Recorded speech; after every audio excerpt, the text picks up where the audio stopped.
ये है मस्तोज।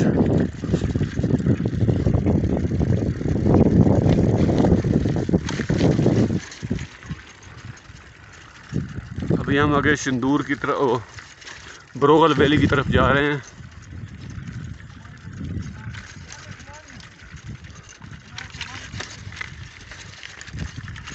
अभी हम मस्तूज से जा रहे हैं बरोगल,